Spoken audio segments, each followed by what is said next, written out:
हिंदी की बुक पढ़ाने जा रही हूँ। Class 5 Hindi book, lesson number 10। एक दिन की बादशाहत। आरिफ, सलीम, चलो फौरन सो जाओ, अम्मी की आवाज़ ऐन उस वक्त आती थी जब वह दोस्तों के साथ बैठे कव्वाली गा रहे होते थे, या फिर सुबह बड़े मज़े में आइसक्रीम खाने के सपने देख रहे होते कि आपा झिंझोड़ कर जगा देती, जल्दी उठो, स्कूल का वक्त हो गया। दोनों की मुसीबत में जान थी, हर वक्त पाबंदी, हर वक्त तकरार। अपनी मर्जी से चू भी न कर सकते थे। कभी आरिफ को गाने का मूड आता तो भाईजान डांटते, चुप होता रहे नहीं या नहीं, हर वक्त मेढक की तरह टर्राए जाता है। बाहर जाओ तो अम्मी पूछती, बाहर क्यों गए? अंदर रहते तो दादी चिल्लाती। हाथ मेरा दिमाग फटा जा रहा है शोर के मारे। अरे रजिया, जरा इन बच्चों को बाहर हाँक दे, जैसे बच्चे न हुए मुर्गी के चूजे हो गए। दोनों घंटों बैठकर इन पाबंदियों से बच निकलने की तरकीबें सोचा करते। उन दोनों से तो सारे घर को दुश्मनी हो गई थी, लिहाजा दोनों ने मिलकर एक योजना बनाई और अब्बा की खिदमत में एक दरखास्त पेश की कि एक दिन उन्हें बड़ों के सारे अधिकार दे दिए जाएं और सब बड़े छोटे बन जाएं। कोई ज़रूरत नहीं उधम मचाने की। अम्मी ने अपनी आदत के अनुसार डांट खिलाई, लेकिन अब्बा जाने किस मूड में थे कि न सिर्फ मान गए बल्कि यह इकरार भी कर बैठे कि कल दोनों को हर किस्म के अधिकार मिल जाएंगे। अभी सुबह होने में कई घंटे थे कि आरिफ ने अम्मी को झिंझोड़ डाला, अम्मी जल्दी उठिए, नाश्ता तैयार कीजिए। अम्मी ने चाहा एक झापड़ रसीद करके सो रहे, मगर याद आया कि आज तो उनके सारे अधिकार छीने जा चुके हैं। फिर दादी ने सुबह की नमाज पढ़ने के बाद दवाएं खाने और बादाम का हरीरा पीना शुरू किया तो आरिफ ने उन्हें रोका। तौबा है दादी, कितना हरीरा पिएगी, आप पेट फट जाएगा। दादी ने हाथ उठाया मारने के लिए। नाश्ता मेज पर आया तो आरिफ ने खान सामा से कहा, अंडे और मक्खन वगैरह हमारे सामने रखो, दलिया और दूध, बिस्कुट, इन सबको दे दो। आपा ने कहा, भरी नजरों से उन्हें घूरा, मगर बेबस थी, क्योंकि रोज की तरह आज वो तरमाल अपने लिए नहीं रख सकती थी।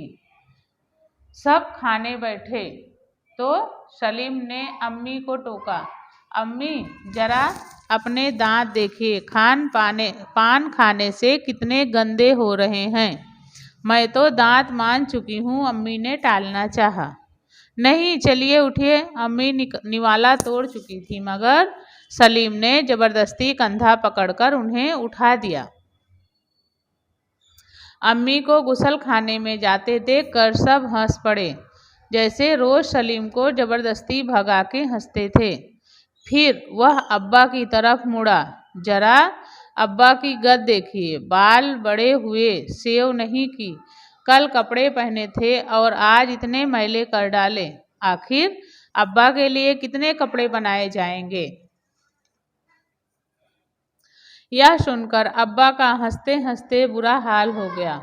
आज ये दोनों कैसी सही नकल उतार रहे थे सबकी, मगर फिर अपने कपड़े देखकर वो सचमुच शर्मिंदा हो गए। थोड़ी देर बाद जब अब्बा अपने दोस्तों के बीच बैठे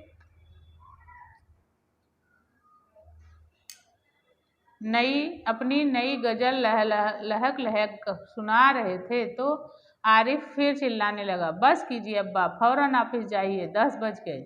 चू चू चौप। अब्बा डांटते हुए रुक गए। बेबसी से गजल की अधूरी पंक्ति दांतों में दबाए पांव पटकते आरिफ के साथ हो लिए। रजिया जरा मुझे 5 रुपए तो देना। अब्बा दफ्तर जाने को तैयार होकर बोले। 5 रुपए का क्या होगा, कार में पेट्रोल तो है। आरिफ ने तुनक कर अब्बा जान की नकल उतारी। जैसे अब्बा कहते हैं कि इकन्नी का क्या करोगे, जेब खर्च तो ले चुके। थोड़ी देर बाद खान सामा आया। बेगम साहब आज क्या पकेगा? आलू गोश्त, कबाब, मिर्चों का सालन। अम्मी ने अपनी आदत अनुसार कहना शुरू किया।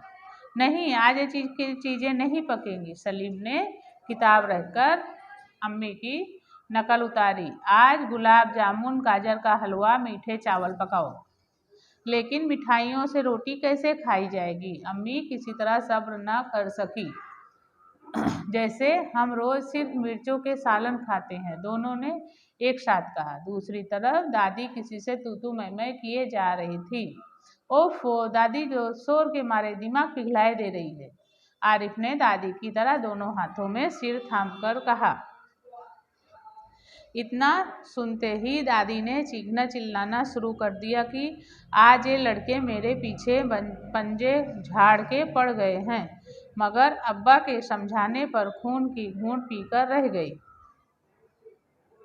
कॉलेज का वक्त हो गया तो भाईजान अपनी सफ़ेद कमीज को आरिफ सलीम से बचाते दलान में आए। अम्मी, शाम को मैं देर से आऊँगा, दोस्तों के साथ फिल्म देखने जाना है। खबरदार, आरिफ ने आंखें निकालकर उन्हें धमकाया। कोई ज़रूरत नहीं फिल्म देखने की, इम्तिहान करीब है और हर वक्त सैर सपाटों में गुम रहते हैं आप।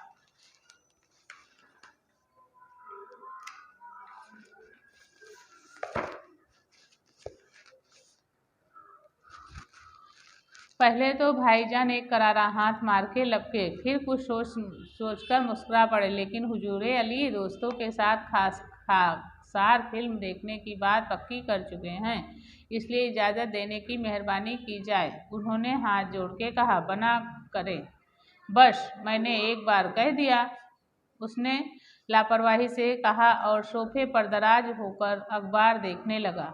उसी वक्त आपा भी अपने कमरे से निकली। एक निहायत भारी साड़ी में लचकती लटकती बड़े ठाठ से कॉलेज जा रही थी।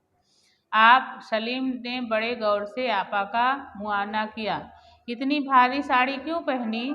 शाम तक गारत हो जाएगी, इस साड़ी को बदल कर जाइए। आज वो सफ़ेद ऑयल की साड़ी पहनना। अच्छा, बहुत दे चुके हुक्म। आपा चिढ़ गई। हमारे कॉलेज में आज फंक्शन है। उन्होंने साड़ियों की शिकनें दुरुस्त की। हुआ करे, मैं क्या कर रहा हूँ, सुना नहीं? इतनी अपनी अच्छी नकल देकर आपा शर्मिंदा हो गई। बिल्कुल इसी तरह तो वह आरिफ और सलीम से उनकी मनपसंद कमीज उतरवा कर निहायत बेकार कपड़े पहनने को हुक्म लगाया करती हैं। दूसरी सुबह हुई, सलीम की आंख खुली तो आपा नाश्ते की मेज सजाए उन दोनों को उठने का इंतजार कर रही थी। अम्मी खानसामा को हुक्म दे रही थी कि हर खाने के साथ एक मीठी चीज़ जरूर पकाया करो। अंदर आरिफ के गाने के साथ भाईजान मेज का तबला बजा रहे थे और अब्बा सलीम से कह रहे थे, स्कूल जाते वक्त एक चवन्नी जेब में डाल लिया करो, क्या हर्ज है। इस तरह बच्चों की सारी मुरादें पूरी हो गई, है ना। अभी आज का यहाँ पे पूरा करते हैं। आगे का वीडियो अगले वीडियो में यहाँ से आपका पाठबोध कराएंगे, अभ्यास स्वाध्याय, है ना। आज का वीडियो यहाँ समाप्त होता है।